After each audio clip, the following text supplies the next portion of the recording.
வணக்கம்.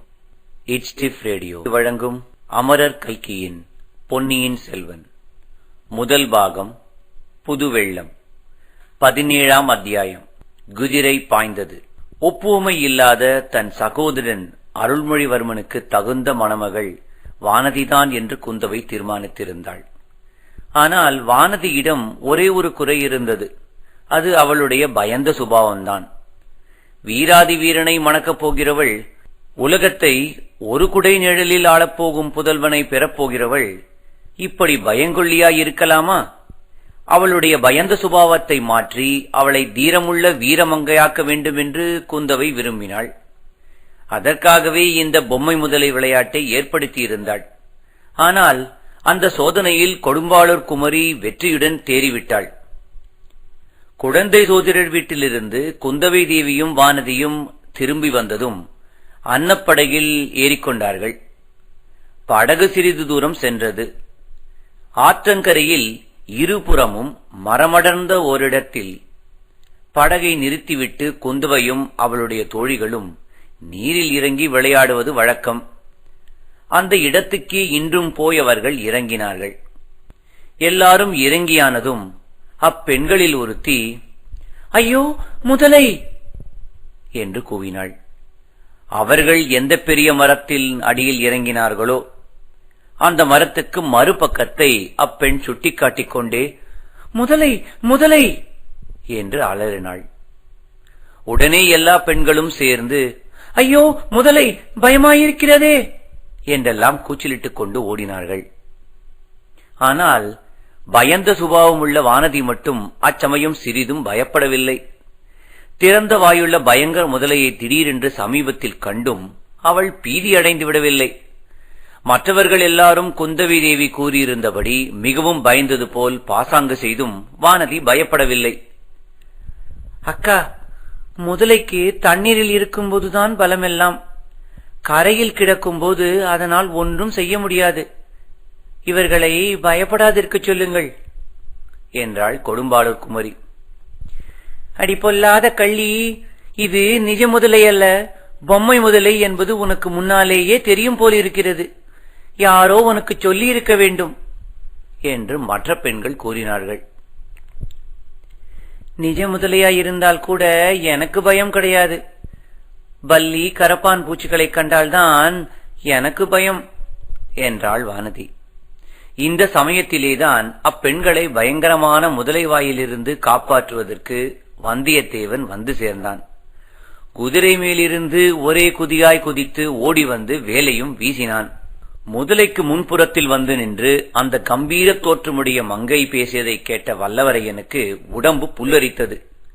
அவள் தன்னோடு பேசவில்லையே என்று குழந்தை சோதிடர் வீட்டில் அவனுக்கு ஏற்பட்ட மனக்குறை தீர்ந்தது.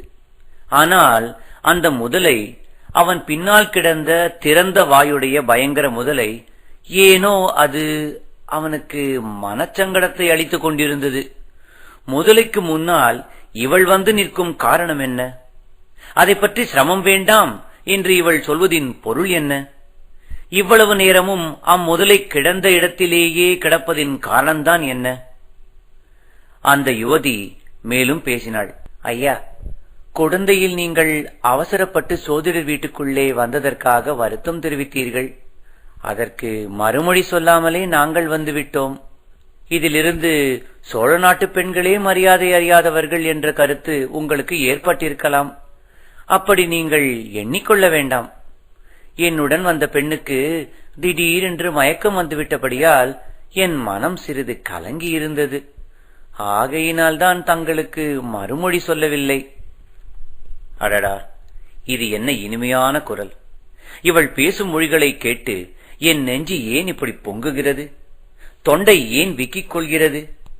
குழலும் வீணையும் மத்தளமும் போர்முரசும் கூட இப்படி என்னை கழிவறிக் கொள்ளச் செய்ததில்லையே. இப்படி என்னை குலுக்கி போட்டதில்லையே.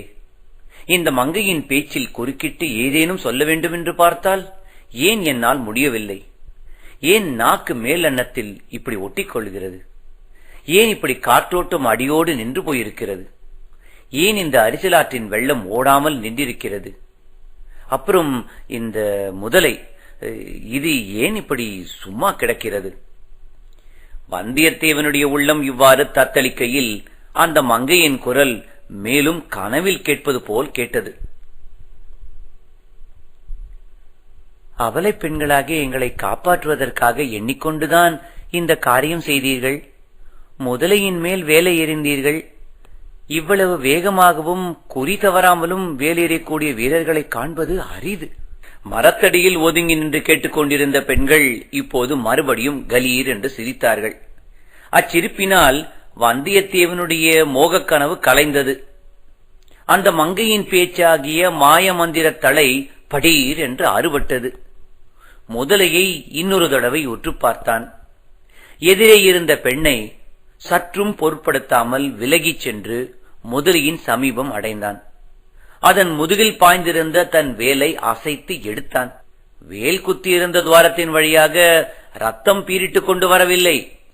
பின் என்ன வந்தது? கொஞ்சம் வாழை நாரும் பஞ்சும் வெளிவந்தன. மறுபடியும் அந்த துஷ்ட பெண்கள் சிரித்தார்கள். இம்முறை கெக்கலி கொட்டி பலமாகச் சிரித்தார்கள். வல்லவரையனுடைய உள்ளமும் உடலும் குன்றிப் போயின. இம்மாதிரி அவமானத்தை இதற்கு முன் அவன் எக்காலத்திலும் அடைந்ததில்லை. இத்தனை பெண்களுக்கு முன்னால் இப்படிப்பட்ட பேர் அவமானமா? இவர்கள் பெண்களா? இல்லை இல்லை, இவர்கள் அரக்கிகள். இவர்கள் பக்கத்திலேயே நிற்கக்கூடாது. இவர்களுடைய முகத்தை ஏறிட்டும் பார்க்கக்கூடாது. சீச்சி, என் அருமை வேலாயுதமே, உனக்கு இந்த கதியா நேர்ந்தது? இத்தகைய அவமானமா உனக்கு நேர்ந்தது? இதை எப்படி நிவர்த்தி செய்து உனக்கு நேர்ந்த மாசை துடைக்கப் போகிறேன். இவ்வளவு எண்ணமும் சில கடநேரத்தில் வந்தியத்தேவனுடைய மனதில் ஊடுருவிச் சென்றன. அங்கு நின்று சிரித்தவர்கள் மட்டும் ஆண்மக்களாயிருந்திருந்தால் அங்கேயே ஒரு போர்க்களம் ஏற்பட்டிருக்கும். சிரிக்க துணிந்தவர்கள் அக்கணமே உயிரை இழந்திருப்பார்கள். அரசியலாற்றின் செந்நீர் பிரவாகத்துடன் அவர்களுடைய ரத்தமும் கலந்து ஓடியிருக்கும். ஆனால் இவர்கள் பெண்கள். இவர்களை என்ன செய்ய முடியும்? இவர்களை விட்டு ஓடிப்போவது ஒன்றுதான் செய்யக்கூடிய காரியம். தன் உள்ளத்தை நிலைகுலையச் செய்த மங்கையின் முகத்தை கூட ஏறிட்டு பார்க்காமல் வந்தியத்தேவன் பாய்ந்து ஓடி நதிக்கரை மீது ஏறினான். அங்கே நின்றிருந்த அவனுடைய குதிரை அச்சமயம் ஒரு கனைப்பு கனைத்தது. குதிரையும் கூட அப்பெண்களுடன் சேர்ந்து தன்னை பார்த்து சிரிப்பதாகவே வந்தியத்தேவனுக்கு தோன்றியது. எனவே தன் கோபத்தை எல்லாம் அக்குதிரையின் பேரில் காட்டினான். அதன் மேல் பாய்ந்து ஏறி உட்கார்ந்து தலை கயிற்றினால் சுளீர் சுளீர் என்று 2 அடி கொடுத்தான். அந்த ரோஷமுள்ள குதிரை நதிக்கரை சாலையின் வழியாக பீத்துக்கொண்டு பாய்ந்தோடியது. சிறிது நேரம் வரையில் குந்தவை பிராட்டி குதிரை போன திசையை பார்த்துக் கொண்டிருந்தாள். குதிரை கிளம்பிய புழுதி அடங்கும் வரையில் பார்த்து கொண்டு நின்றாள். பின்னர் தோழி பெண்களை திரும்பி பார்த்து, பெண்களா, உங்களுக்கு மட்டும் மரியாதை இன்னும் தெரியவில்லை. நீங்கள் அப்படி சிரித்திருக்க கூடாது. நாம் தனியாயிருக்கும் போது எப்படி வேண்டுமானாலும் நீங்கள் சிரித்து கொம்மாளம் அடிக்கலாம். அந்நிய புருஷன் வந்திருக்கும் போது அடக்கமாய் இருக்க வேண்டாமா? சோழ நாட்டு பெண்களைப் பற்றி அந்த வாலிபன் என்ன எண்ணிக்கொண்டு போவான் என்று சொன்னாள். இத்துடன் 17ஆம் அத்தியாயம் நிறைவு பெறுகிறது. மீண்டும் அடுத்த அத்தியாயத்தில் சந்திக்கும் வரை உங்களிடம் இருந்து விடைபெறுவது சான் பிரான்சிஸ்கோ பே ஏரியாவில் இருந்து ஸ்ரீ. நன்றி, வணக்கம்.